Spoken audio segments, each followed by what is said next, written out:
A large number of people cutting their subscriptions and starting to pirate will force streaming sites to innovate, make a better product, and bring back not only those ex-subscribers, but bring in the huge market of people who never cared about supporting the industry in the first place. If I'm correct in that assumption, then it means that pirating in the short term would be a lot better for the industry, the consumers, and the streaming sites. Literally everyone is happy.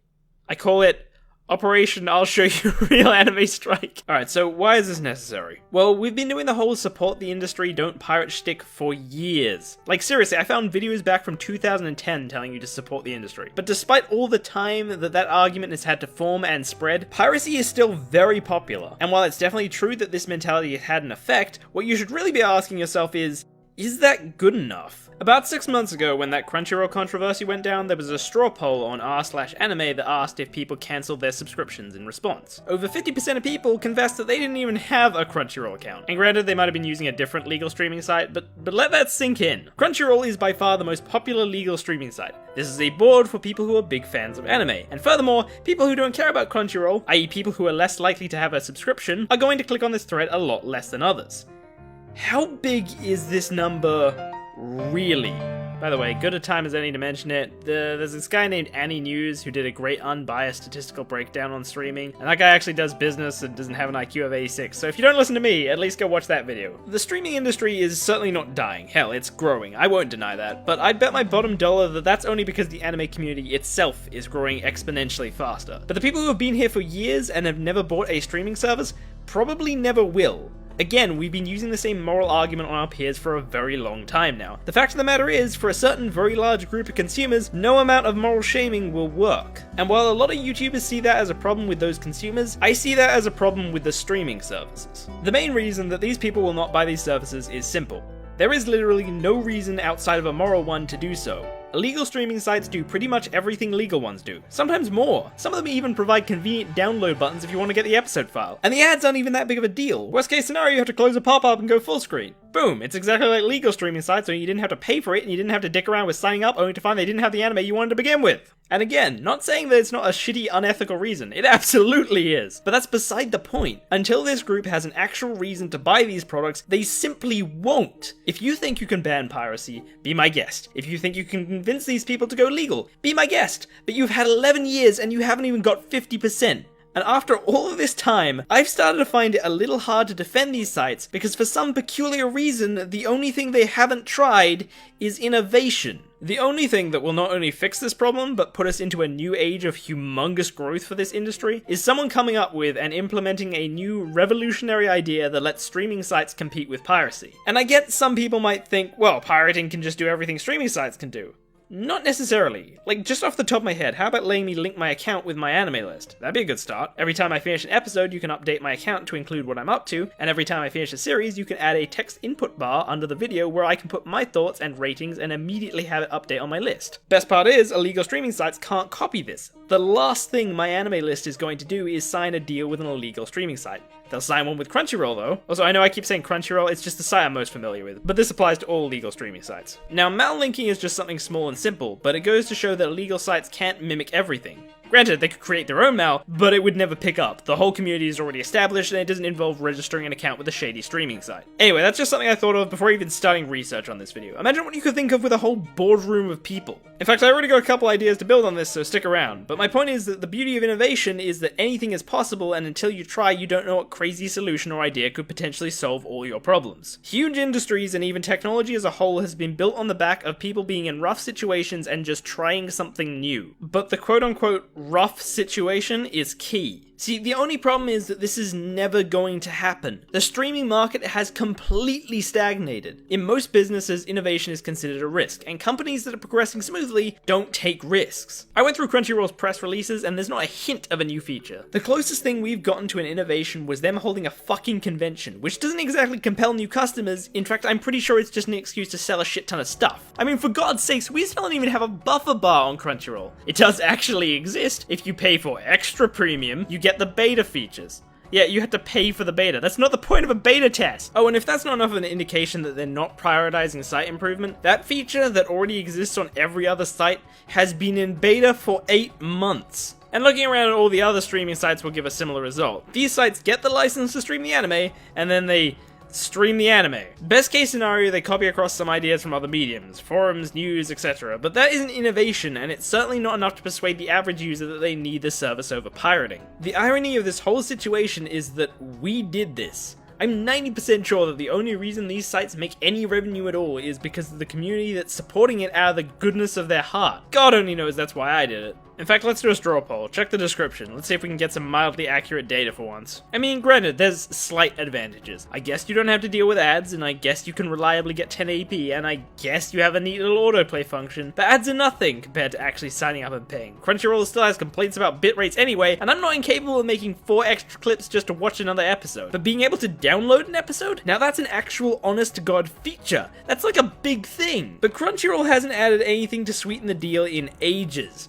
despite the huge amount of good it could do. They like add extra anime and give you the ability to read manga, but that doesn't compete with piracy. Anyway, my point is that fed wolves bear no claws. I think in our good intentions, we've given streaming sites enough money to the point where they don't try to innovate. Which makes sense, really. The bottom line is that they are not a charity, they're a business. They're not going to put your money to a cause, the money is the cause. As far as they're concerned, their site is good enough to attract customers, even though it's not and we're just doing it because it's ethical, and they're only concerned with maximizing profits rather than to try and take on piracy like they should be, because we're paying them to support the industry, and if there's a way of strengthening it, they should be setting aside a decent chunk of revenue to research and innovation. But from their mind, more and more people keep coming in. They don't need to do anything considered a risk. Now, you can kindly ask these companies to add new features if you want, and I'd be delighted if that actually works, but realistically, if you want to see innovation and progress, you need to cut your account and switch back to piracy. At least until you genuinely want the product you're paying for. Also, for the record, I'm not going to cut anything myself. I'm going to keep my Crunchyroll and Anime Lab accounts,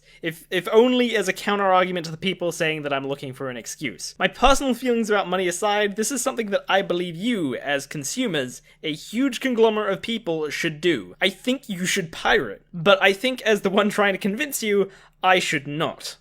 Alright, now back on topic. Now one thing that's worth noting, and probably a decent counterpoint to piracy being the only thing that can push this industry forward, is the idea of the competitive market. Okay, here's the part where I get kind of in-depth with economics and market theory, or whatever the fuck it's called. See, that's how unexperienced I am with this. I'm gonna try my best here. I might botch something. Hopefully someone will call me out on it if I do, and I'll, like, heart your comment or whatever. Okay, so a lot of people are probably thinking, well, Anime Strike and Netflix probably aren't doing well on the streaming success, and one streaming site has already died. Shouldn't that be the quote-unquote competitive market and struggle that incentivizes innovation? And this is important because there's a bigger problem the newer and smaller sites have to face that make competing with the bigger sites damn near impossible. See, innovation is nice and all, but if I can't sell you the product itself, the core part of what you want, all the pretty bells and whistles won't make a difference. The concept that screws up this competitive market in streaming is the exclusive license. The idea is that a studio or whatever the fuck sells you the rights to stream their anime on your platform. But in order to get an edge on the other platforms, to give you a reason to come to their site in particular,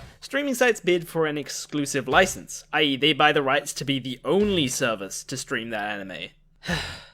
Isn't that like a huge problem? Because where most competitive markets give you a variant of a product like a phone or a watch that has the core feature of sending and receiving calls or telling the time, streaming services don't give you a variant of the same product unless you consider the product entertainment, which is way too vague. If I have Crunchyroll and Made in Abyss looks interesting, but Made in Abyss is only on Anime Strike, I mean, well fuck, I can't just go watch the Crunchyroll version of Made in Abyss, I can't just swap it out, no, I have to buy both products. There's no sense in switching from Crunchyroll to Anime Strike because then I also want to watch Hero Academia. Going from Hero Academia to Made in Abyss is not like switching from an iPhone to Samsung. It's just not. Crunchyroll and Anime Strike are not competing markets when they're using exclusive licenses. They're two subscription-based companies selling literally completely different products. Like, when was the last time you saw someone walking around with 2 phones or 2 watches? You can't call streaming services a competitive market if you have to buy 2 of them. The essence of a competitive market is the consumer being able to alternate between 2 brands and decide which one is best for them, and then the losing product must innovate to win back the popular vote. Right now though, bells and whistles be damned, the most popular streaming service is decided by who has enough money to afford the most popular anime licenses, which generally speaking is Crunchyroll because it was first to get its foot in the door of the streaming market. And now the only thing that can enter the market is bigger corporations like Amazon or Netflix that can compete for these exclusive licenses. You know what would make it a competitive market though? If all companies could stream every anime they were willing to buy the license for.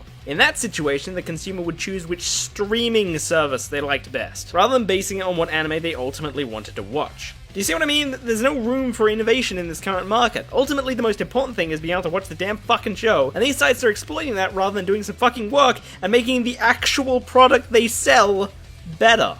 And what's worse is this whole exclusive license bullshit makes it even harder for legal streaming sites to compete with illegal ones, because these sites can't even guarantee they'll have what you want to watch. If these companies cared anywhere near as much as we do about the industry, they would have all formed a pact to not use exclusive licenses and thereby make piracy a much less tempting fucking option.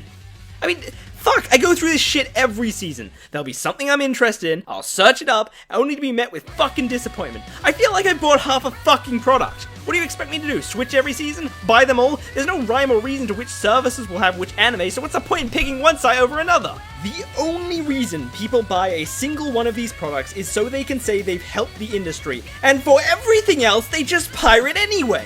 No wonder some people choose to not buy these shitty, inconvenient services. No fucking wonder! Alright, let me cool down a bit. If you're interested in any of the anime I talked about and many more, they're all available on Crunchyroll. Crunchyroll is a legal streaming service that allows you to watch unlimited amounts of anime on your tablet, mobile device, computer, and Wii U for the low price of $6.99 a month. Or just get 2 free fortnights of premium membership by using my promo code at crunchyroll.com/all Jews must die. Oh, this is not a fucking real sponsorship. Can you fucking imagine? Back on the topic of competitive markets, again, I just want to say, not really a business expert, so take what I say with a grain of salt. Hopefully, Aninews will appear in the comment section at some point, and he's doing a business degree and has looked into all this stuff, so if he shows up, I'll pin his comment, even if it's criticism. Hopefully, they'll give you a nice rounded opinion on all of this. But from my point of view and what I've researched, you should just stop supporting anything that buys exclusive licenses. It just dilutes the market, forces competition with money rather than innovation, and it only gives more power to illegal streaming sites that by comparison have immensely larger and more popular catalogs. Exclusive licenses need to fucking die, and as of right now, all of these streaming sites do it instead of innovating, so you should probably just pirate.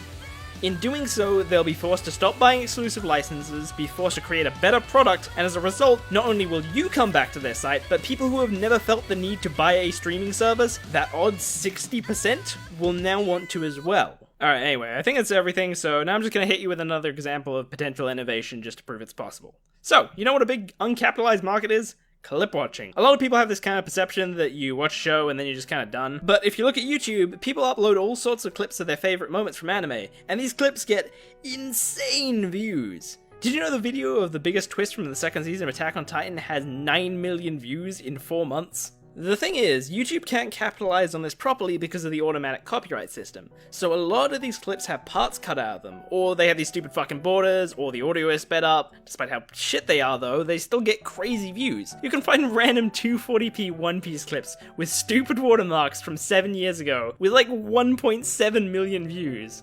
It's not even like an important scene. There is a huge demand for people who want to go back and experience their favorite moments of a show. Hell, I've gotten into new anime sometimes via random clips I found recommended to me. Imagine just being able to press a button on that clip and start watching the show it came from immediately. Better yet, if you're able to link your account with Mal, then Crunchyroll will be able to detect exactly which clips are spoilers for you. So basically that new feature would be letting users crop and place together clips using times. They could then give the clip a name, whether it be a compilation of certain moments or what happens in the scene, and then place some spoiler information. Then the clip will be added to a pile for that particular anime and will be first recommended to people who have watched up to the latest episode that the clip uses. From there, people will evaluate how accurate the spoiler warning is, and how spoilery the title is, and based on that, it'll either be recommended to people who haven't watched the series, or kept exclusively for those who have. One neat thing is that this is great for space and efficiency, since all the clips are just pointers to the original episode, but all in all, they'll have the quality to outperform the clips on YouTube, and the spoiler tagging and mal backing means that illegal sites won't be able to copy it without establishing their own version of mal. Which again, they won't because mal already has a huge community backing it and no one wants to sign up with a ghost town, let alone the ghost town of a dodgy illegal streaming site. Illegal streaming can give the consumer everything they could possibly want to watch, but they can't help them choose. Between mal integration and high quality clips, you can not only do that, but provide a fantastic service for consumers to relive their favorite moments. If you want to start competing with piracy, I want you to stop thinking of Crunchyroll as a place where you come every week to see anime you're currently watching, and instead as the URL you type into your browser when you're bored or procrastinating. Oh, by the way, just so we're clear, if you ever do implement this feature, don't put a fucking paywall on it. I see you thinking it. Don't do it. You've missed the point of bells and whistles if this isn't accessible through Crunchyroll's normal premium membership. Jesus Christ. Anyway, regardless of how the industry is doing right now, the point is that we can definitely do better than this. Between the exclusive licenses and the amount of money they're getting from people who just want to support the industry, streaming services aren't trying to improve their product to the point where it can compete with piracy. It is possible and we are capable of making it happen, but it requires a bit of tough love and illegal activities. But if we got this dumbass flightless bird off the ground, we can put reins on it too. Look, if you genuinely enjoy these services and want to pay for it, do it. But if not, don't encourage bad business practices. Please stop defending the poor, helpless, giant corporation. It's not a baby, it'll find a way to get your subscription back again. It has been 11 years and the streaming industry is now firmly grounded. There is no room for a moral argument anymore. In the long run, this is better for everyone.